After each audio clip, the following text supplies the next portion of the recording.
period for the holding of local government elections was extended by 1 year last year, February. And that period expires on the 28th of February this month.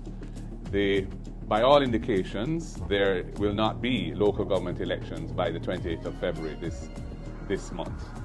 The supplementary budget brought by the Minister of Finance has no financial provision in it to enable the Electoral Office of Jamaica to make the necessary arrangements and preparations for local government elections.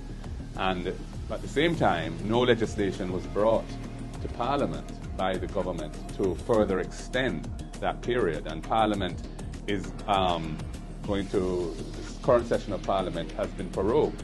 The new parliamentary year will begin next week, Tuesday, with the tabling of the estimates, and the budget process then ensues. So this leaves the current local government arrangements somewhat in a situation of limbo, where we do not know what the implications are of having the current life of the councils having effectively expired 2 years ago, that period being extended by legislation twice, which is now coming to an end without any further extension and without the elections having been held.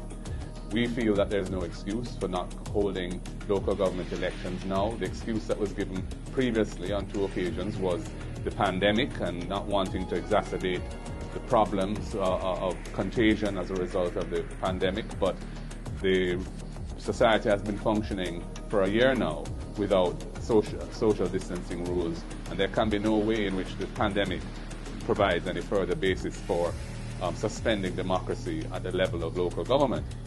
There are many councils where there is no sitting councillor, either because the councillor has died or because the councillor has moved to the House of Representatives by virtue of having run in the last general elections and been elected, or for other reasons. Over 10, I think the number is somewhere between 12 and 15, I believe. And those residents of those parish council divisions are without political representation. And it has consequences, because although the mayors for the parish have some responsibilities to act as caretakers in that situation, the residents themselves are not benefiting from having somebody directly responsible to them, who they can interact with and who can look about their interests. It's a very unsatisfactory state of affairs. And there's no good excuse for any further postponement of local government elections. And the government clearly is uncomfortable with having them, because they've allowed this situation to arise where the act which was passed a year ago is about to expire.